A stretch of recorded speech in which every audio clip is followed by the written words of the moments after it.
Welcome back to MAFIA, and in this Audio Boom original podcast series, we explore America's criminal underworld to reveal the lives and careers of its greatest gangsters.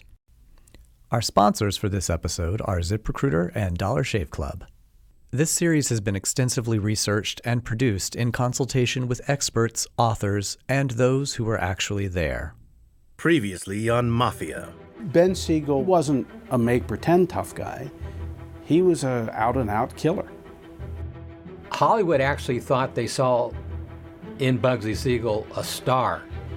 They thought that Bugsy Siegel was, he was a mafia. He was everything that Hollywood tried to envision when they did their movies. Bugsy Siegel was a hitman, a mafia guy. They loved it. They loved him.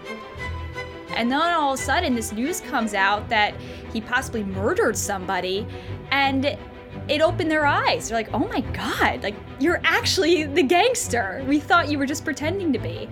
So at this point, his life was ruined in Hollywood. It was just a desert town, pretty empty, weeds overflowing. It was not the glamorous world that he's leaving behind, but he had a vision for it, and he was out to make it the next destination that he could be the king of. Benjamin Bugsy Siegel was a Jewish street kid who rose through the ranks of Lucky Luciano's mob to become one of the most feared and vicious gangsters on the West Coast. But Bugsy's ego and love of the high life would get the better of him and ultimately lead to his downfall. There was a pecking order in the mafia, and the mob does not like to be screwed over. That's an absolute death sentence. It's totally unforgivable. This is MAFIA.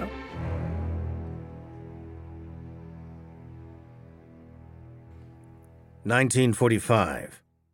Ben Siegel and his volatile gangster moll, Virginia Hill, had recently left the glitz and glamour of Hollywood behind for a ramshackle town in the middle of the desert, Las Vegas. Journalist Diana Blass.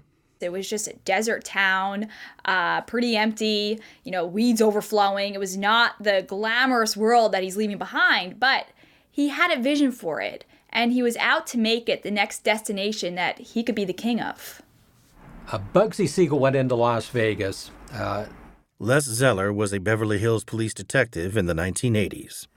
I believe that he had been there in the past, and it was his dream to build a casino hotel on the Strip. He thought that was an up-and-coming area of making money for the mafia. So Bugsy had a vision for Las Vegas. He wanted to bring the Hollywood glam to the desert. Siegel saw a potential gold mine for the mob and shared this vision with his childhood friend and Luciano's right-hand man and business advisor, Meyer Lansky. The question was how to build it. Ernest Volkman, author of Gangbusters. That time I had a population of 12,000 people, and the main street was dirt. 1931, Las Vegas had legalized gambling. But as they instantly saw, they made a mistake. The people who opened these gambling halls in Las Vegas, they didn't get it. It was like they thought they were still in the Wild West of the Long Branch Saloon. You could go in some of the places, sawdust on the floor, spittoons, guys in off the desert. I mean, God, it was just unbelievable. They both realized this is not going to bring in the kind of people that make a lot of money. We need something different, okay? And then Billy Wilkerson comes along. Good old Billy Wilkerson. Now forgotten. But Billy was a legendary Hollywood figure in the 1930s and 40s. He owned restaurants. He owned the famous Ciro's nightclub. He owned the Hollywood Reporter, which was the Bible of the industry.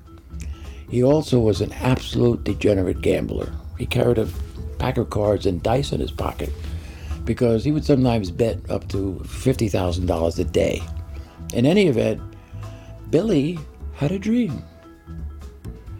And the dream was when he went to Las Vegas and he played in these dumps, he came up with this fantastic idea for a gambling resort. To that end, he bought 38 acres just outside of the city of Las Vegas from the widow of a man who ran a motel there. The motel had failed.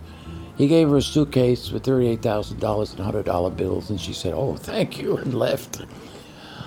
And he began to develop this what he called a resort casino. Problem. He ran out of money. And nobody was about to give him any money since he owed money all over the place, okay? And one night he's in Ciro's and he's talking with Ben Siegel, who he knew, and he starts to tell Ben Siegel about this. Ben, his ears perked up, and he listened. Creating something like this had been a long-standing dream for Bugsy, ever since he and Lansky happened upon a luxury gambling resort in Saratoga years earlier. And it happened in 1928. He and Lansky went into this place, and they could not believe what they saw. Chandeliers, men in tuxedos, women in evening gowns, and money. Tons of money. And at that moment, they both had an epiphany. They both realized that was the future. That's where the money is. Gotta look to the future. What's the future? In these two guys' minds, that beautiful, incredible, illegal casino they saw was the way to go. Now, the problem was, to achieve that dream was absolutely out of their reach at the moment. It would take a tremendous amount of money. It would take a tremendous amount of money for the payoffs to the police and the politicians to keep it going. But it's something they stuck in the back of their minds, and they were determined at some point, they were going to make it happen. And now Bugsy knew that this was the opportunity he and Lansky had been waiting for. He immediately called Meyer Lansky and said, "Our ship has just come in." And he told Wilkerson, "I can help you out, Billy. I know some Eastern investors, and they'll put up the money. In fact, they'll put up a lot of money. You'll be a partner of some sort, as a minor interest. We'll develop this together with the investors. It's going to be beautiful." Billy, of course, is thrilled and excited. His dream is now going to come true. And they're going to start building this place. It's got pools, it's got restaurants and shops, and a casino, and a beautiful hotel. Oh, it's going to be fantastic. More after the break.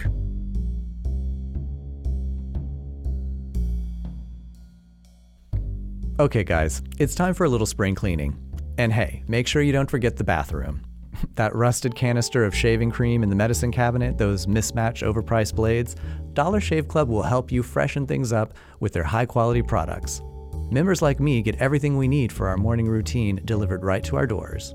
Now, Dollar Shave Club is more than just razors, but let's talk about razors for a second before we move on. Every time I go into a pharmacy or a drugstore, I can never remember what type of blade I have and what kind of new blades I need to buy. It's a little bit of a confusing process. And the great thing about Dollar Shave Club is that you don't have to go through that process. And it's also a lot less expensive. And since DSC delivers everything to you, you don't have to set foot in a store, wandering the aisles, hunting for razors, shampoo, body wash, toothpaste, none of it. Their Dr. Carver's shave butter is fantastic. It goes on clear so you can see where you're shaving. Clean up your bathroom and your morning routine. Join Dollar Shave Club today, and for just $5 with free shipping, you'll get the 6-blade Executive Razor Plus trial sizes of shave butter, body cleanser, and One Wipe Charlie's. Get yours at dollarshaveclub.com/MOB.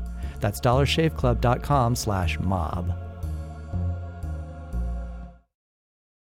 Siegel wanted to borrow $1 million from the mob to build the resort, but the mob would need some convincing. It's very few people outside of Lansky and Siegel shared this dream.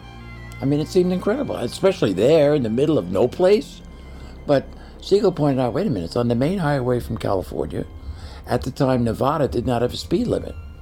So he said people could drive here 100 miles and they could be here in a couple of hours. They're going to love it. And guess what?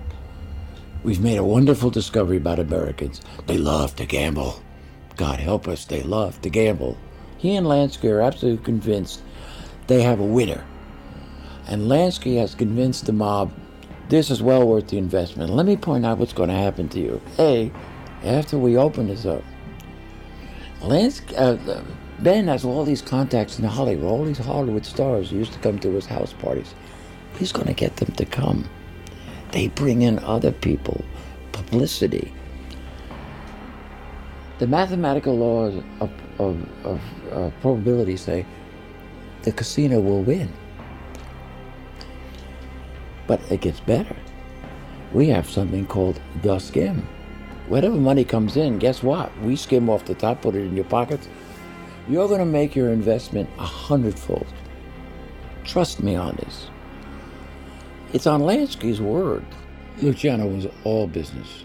The loan got approved, and in December 1945, construction began. Billy Wilkerson soon found himself being squeezed out of the picture. Very quickly, however, he gets the idea these are not partners he wants to have, particularly Siegel. Siegel shows up every day, and gradually he's taking over.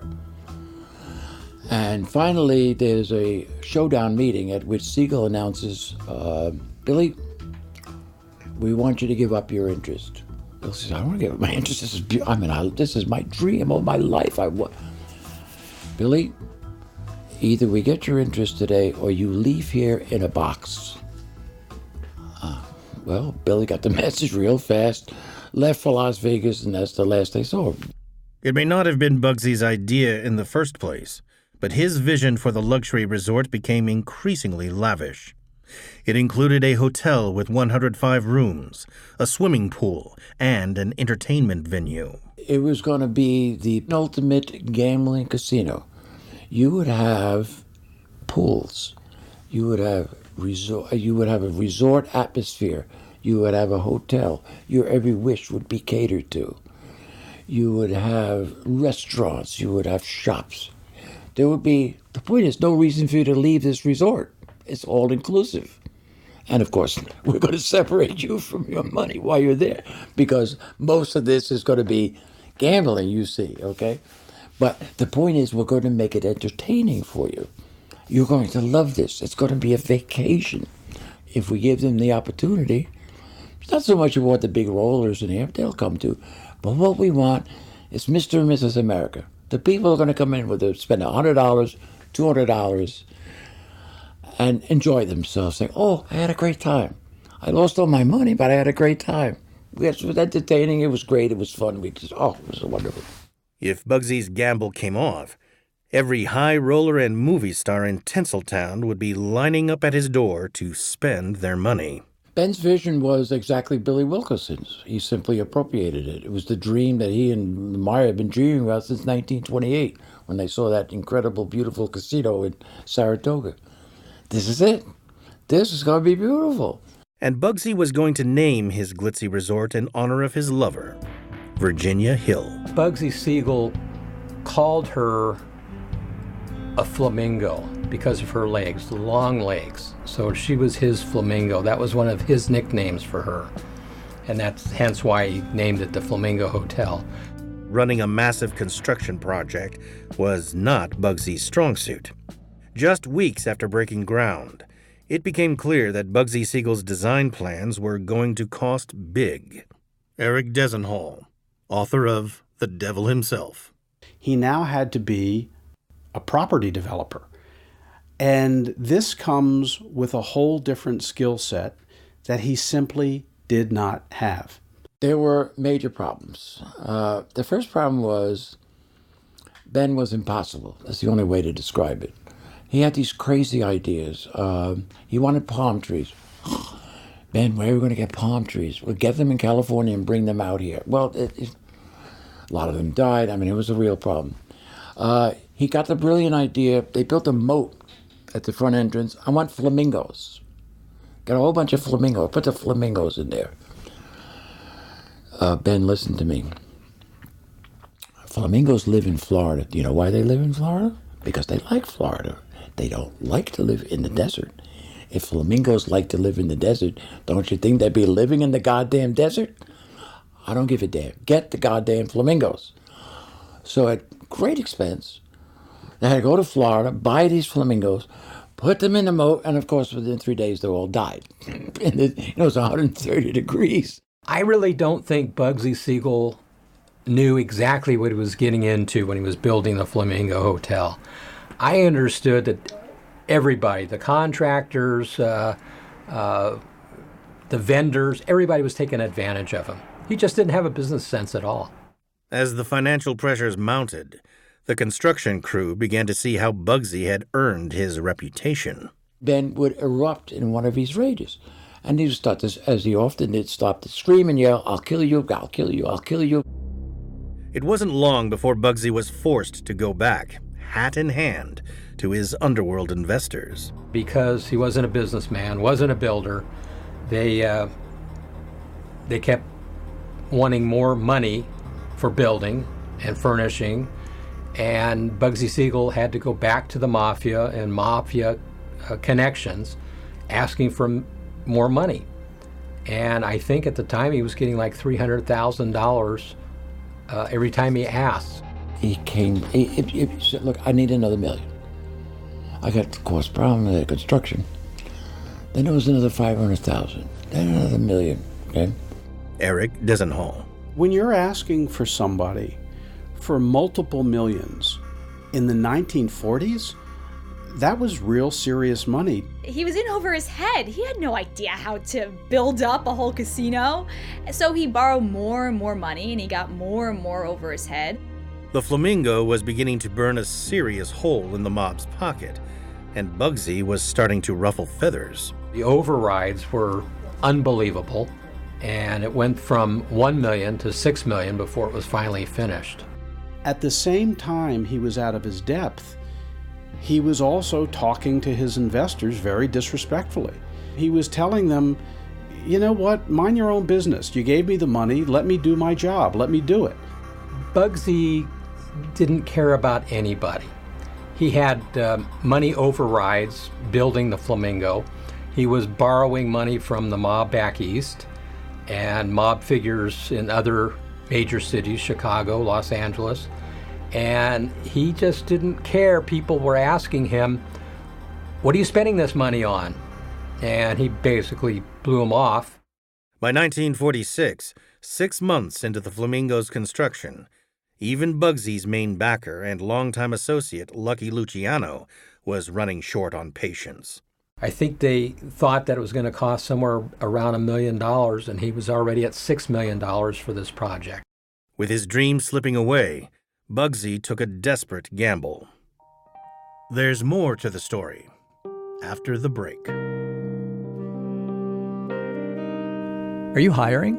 Posting your position to job sites and waiting? And waiting for the right people to see it? Every business needs great people and a better way to find them. Well, now ZipRecruiter is here to help. ZipRecruiter learns what you're looking for, identifies people with the right experience, and invites them to apply to your job. In fact, 80% of employers who post a job on ZipRecruiter get a quality candidate through the site in just one day. And ZipRecruiter doesn't stop there. They spotlight the strongest applications so you never miss a great match. The right candidates are out there. ZipRecruiter is how you find them. Right now, Mafia listeners can try ZipRecruiter for free. That's right, for free. Just go to ZipRecruiter.com/mafia. That's ZipRecruiter.com/MAFIA. ZipRecruiter, the smartest way to hire.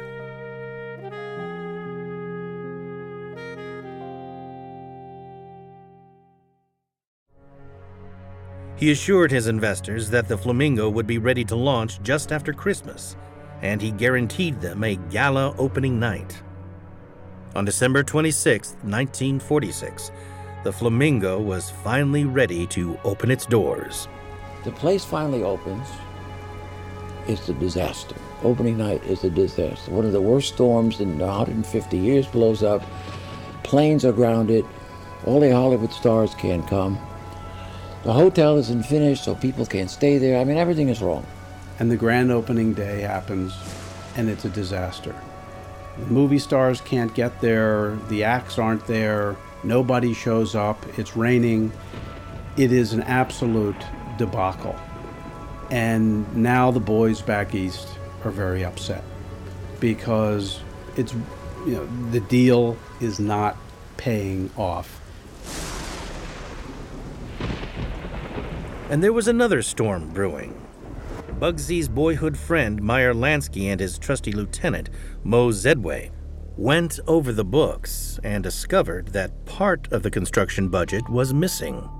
Lansky starts to get nervous.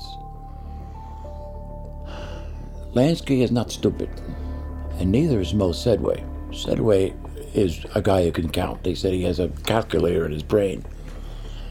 And he realized there is no way that even all these construction extras and the craziness could account for all that money. There was only one explanation. Bugsy was skimming. Now that's a dangerous thing to do. The mob has a very strange ethos. They'll steal the pennies off a dead man's eyes, but God help you if you steal from them. And Lansky knew that if it were a fact that Siegel was skimming, he might as well put a gun to his head. That's an absolute death sentence. It's totally unforgivable. Forget it. At some point, the Chicago people who had investment in the Flamingo, they began to get a little suspicious. The mob does not like to be screwed over. Bugsy was in the mob, and when you're in the mob owns you. It's not the other way around. The mob became convinced that the only explanation for all these losses at the Flamingo, these alleged cost overruns, somebody was stealing, and that somebody had to be Ben Siegel. They put that fact together with the fact that Virginia Hill was making frequent trips to Zurich, Switzerland, although she was not known to be fond of skiing. And from that, they extrapolated, not unreasonably, Ben was skimming and she was hiding the money in a Swiss bank account. It seemed Bugsy's celebrity and living of the high life had gone to his head. Ben Siegel came to think of himself as a breakout character. And that's a real problem, because in that world, there are no breakout characters. You are still a part of an organism, and it's not about you, it's about them.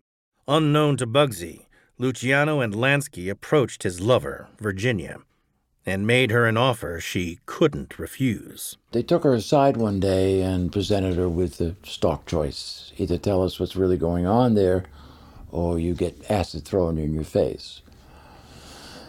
And at that point, she felt she had no choice but to betray the love of her life, Ben Siegel. Virginia sang, and Bugsy was revealed as a brazen thief and a traitor. Bugsy Siegel was disrespecting the mob because he thought that he was above all that. He definitely forgot that there was a code of conduct in the Mafia, and there was a pecking order, you might say, and Bugsy thought that he was the top on both. But Bugsy's standing in the Mafia as Meyer Lansky's trusted childhood friend, and the man who helped Lucky Luciano rise to power, meant that even Virginia's confession did not guarantee his death.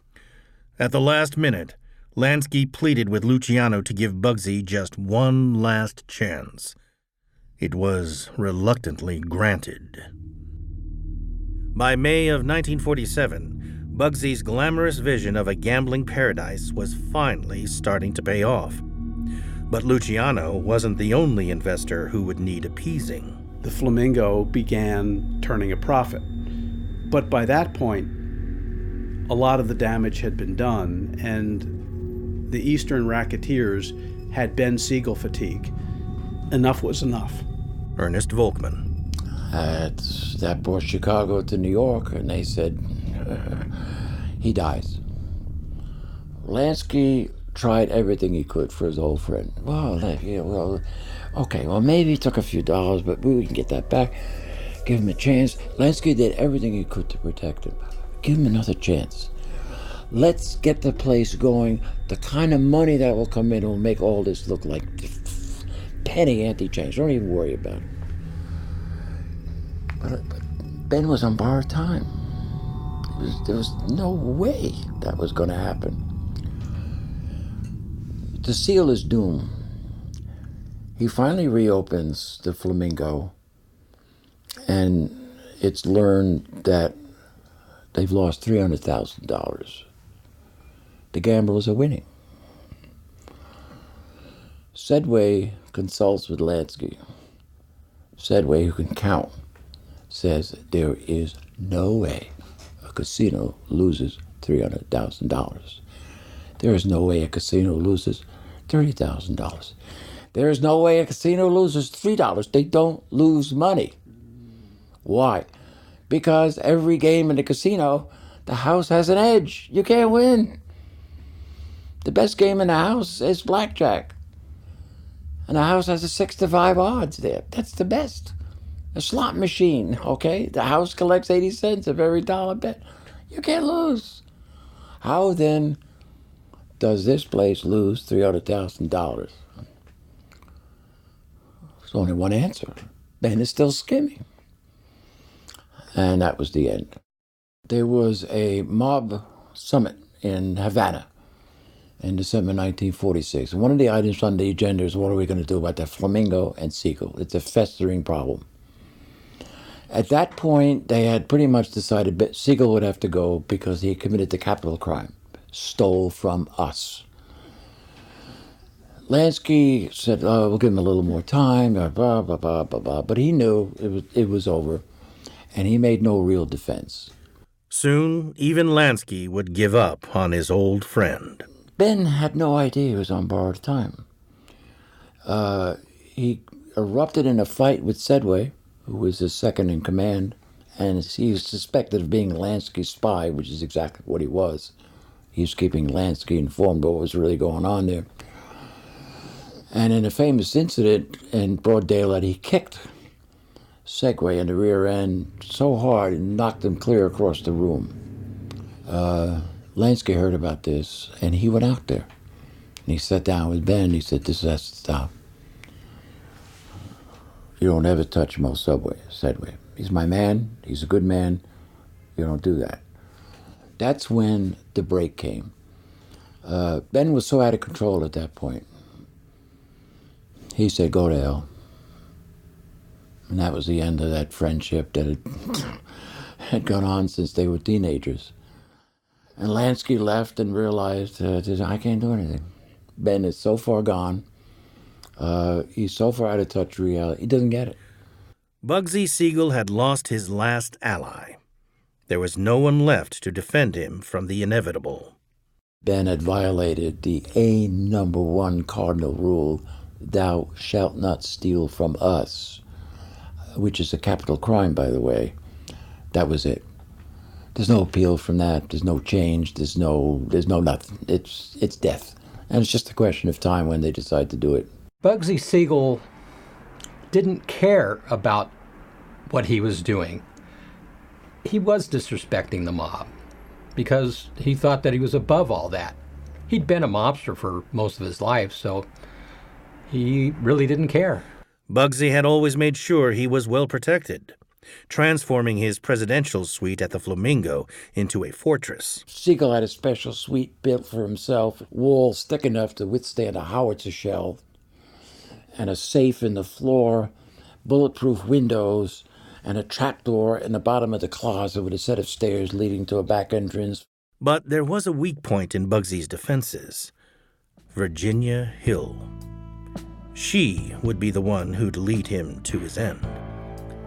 Les Zeller. When I was working with the Beverly Hills Police Department, I went in to detectives in 1979. In 1980, I was assigned to the robbery homicide table, and it was my responsibility to look at and hopefully solve all the open homicides, because there's no statute of limitations on homicides. And of course, one of those homicides was that of Benjamin Siegel. So it was my responsibility to look into that and see what I could uncover as far as new information, to see whether I could solve it or not. It seemed to Zeller that Bugsy felt safe when he arrived in L.A. on June 19, 1947, to visit Virginia Hill. Bugsy suspected that there was trouble brewing because he had a bodyguard contingency in Las Vegas. But when he came to Los Angeles, he came with no bodyguard. So I think that his main concern was in Las Vegas with the overrides. He flew from Las Vegas to Los Angeles, arriving in Los Angeles at about 2:30 in the morning.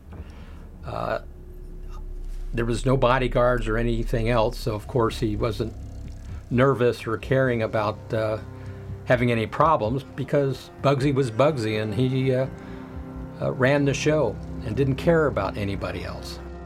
Ben is so far gone. He's so far out of touch with reality. He doesn't get it. And it is for that reason that Ben, he took no precautions. Bugsy Siegel always had a gun with him. And it tells us that he just wasn't worried about anything because he had the gun for protection. And if somebody made him mad, he wasn't opposed to using it.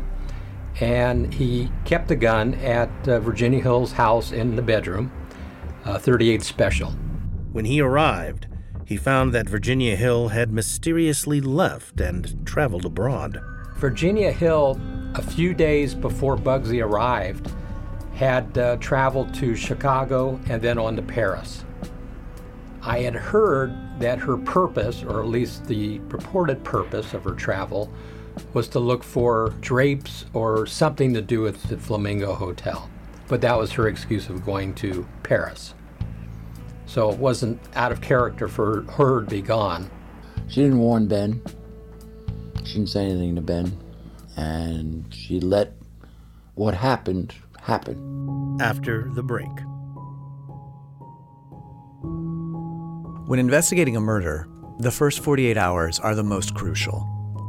On a new podcast, Marcia Clark Investigates The First 48, famed prosecutor and defense attorney Marcia Clark delves into some of the most controversial homicides in America.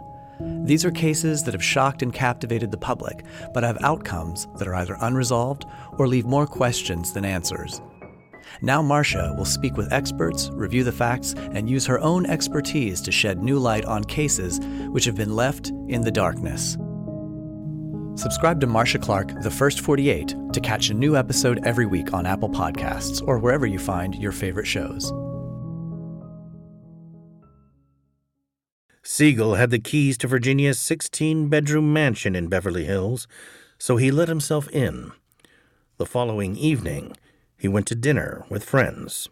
Alan Smalley, a friend of his, stopped by because they had planned to go to dinner, and picked Benjamin Siegel, Jerry Mason, and Chick Hill, the brother of Virginia Hill. Jerry Mason was Virginia Hill's secretary, and they both lived in the house.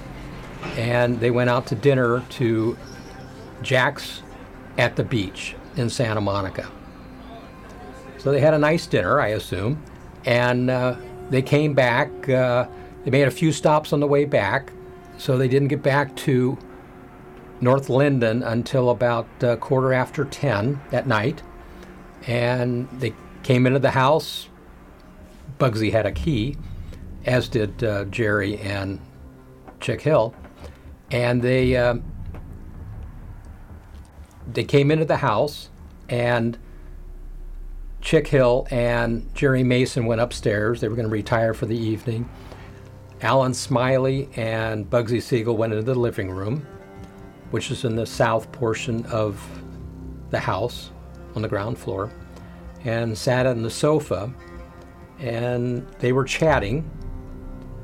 Bugsy Siegel at times was reading the early edition of the LA Times.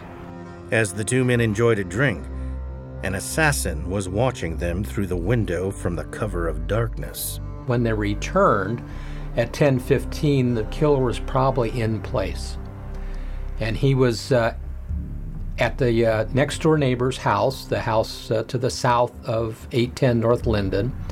And there was a breezeway, a carport type breezeway with some lattice work. And he had actually laid the gun, a rifle, an M1 carbine, laid the gun on the lattice work, pointed it at the window about 10 feet away where he could see Bugsy Siegel on the couch, aiming so, the gun wasn't moving at all. The hitman trained his sights on Bugsy, and made his move. About 10:45 that evening, many shots rang out in a fast order. Alan Smiley was at the other end of the sofa, and when he heard the shots, dove down to the ground and was not hurt at all. And the shots hit Bugsy Siegel, 2 in the head and 2 in the upper torso. 5 others missed and hit a statue and picture across the room. 1 shot hit on the bridge of his nose on the right side, and it was traveling from Bugsy's right to left, and when it hit the nose, it caused an explosion, which actually exploded his left eye out of the socket, and another shot hit his left cheek area and exited through his neck, and then there was 2 more shots that hit his upper torso, one ripping through his lung and another one that was in his upper torso also. Benjamin Bugsy Siegel's luck had finally run out. There was no witnesses.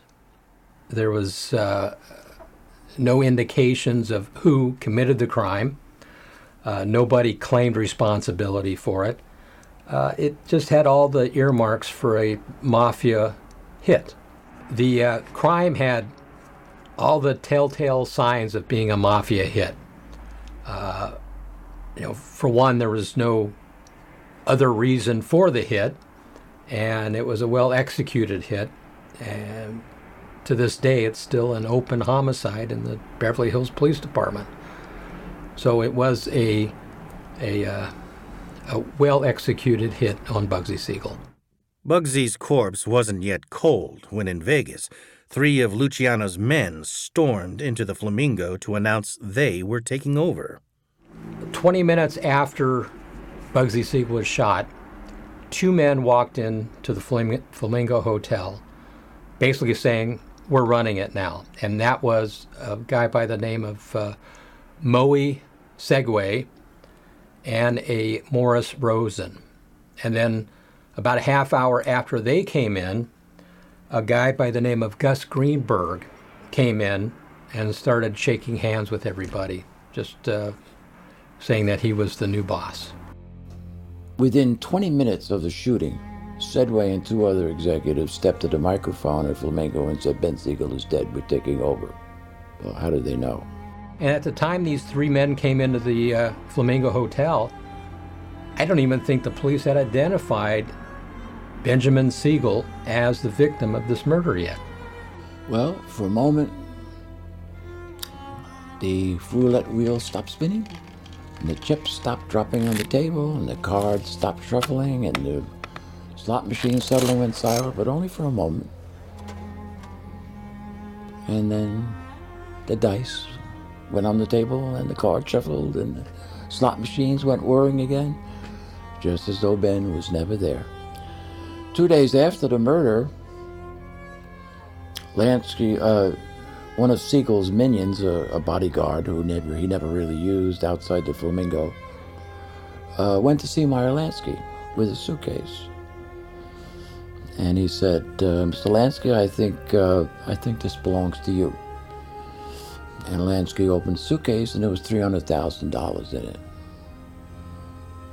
And then Lansky knew for certitude what had happened. That obviously was money that Ben was stealing.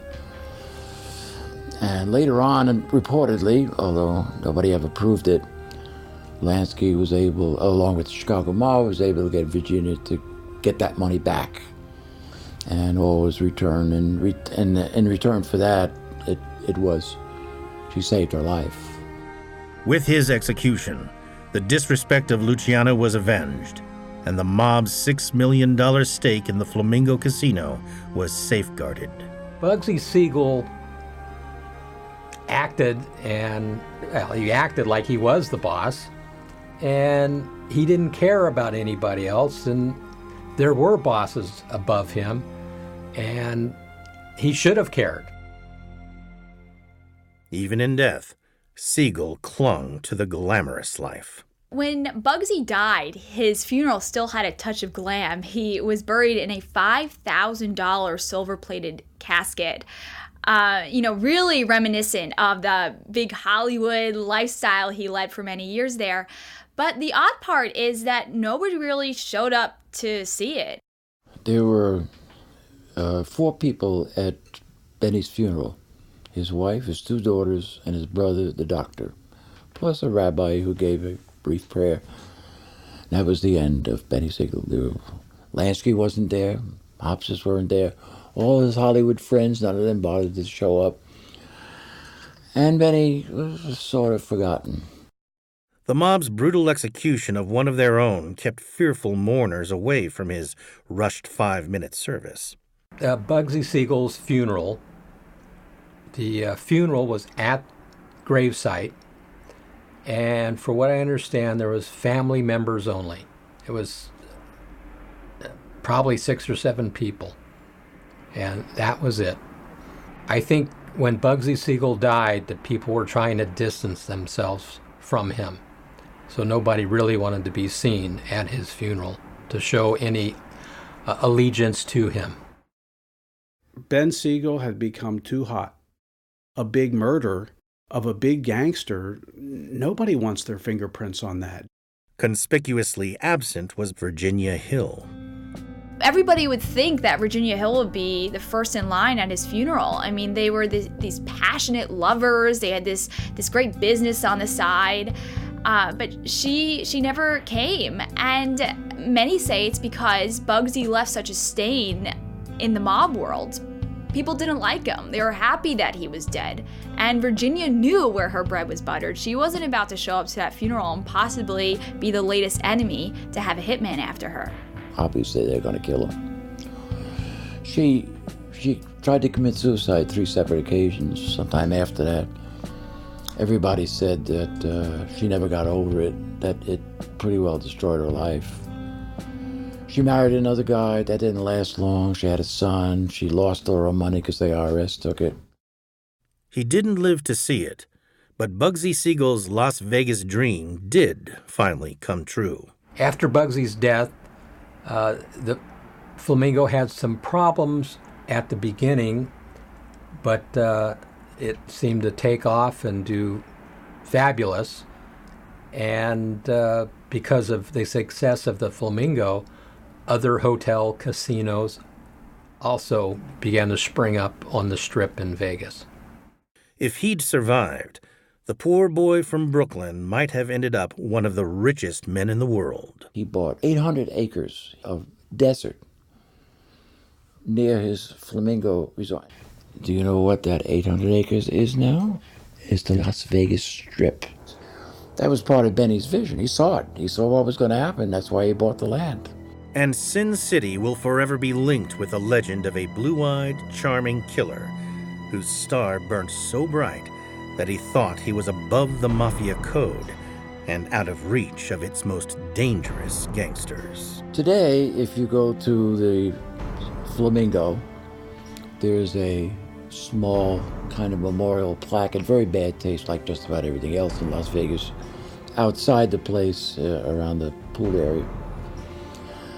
By rights, Las Vegas should have a giant statue of Benny Siegel, a big, beautiful statue, right smack dab in the Las Vegas Strip, because without them, it would not have been.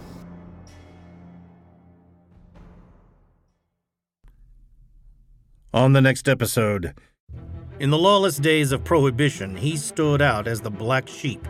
Dutch Schultz never wanted to negotiate. He had a short temper. He was just scary and unpleasant to be around.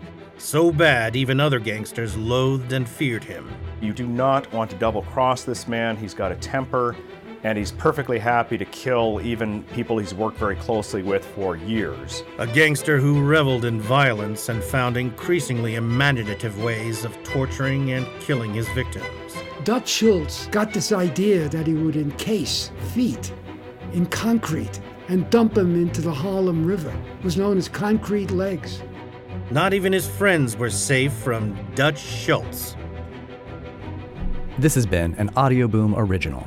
Thanks to Dollar Shave Club and ZipRecruiter for sponsoring this episode. Follow Mafia on Spotify, or rate, review, and subscribe on Apple Podcasts, or wherever you find your favorite shows.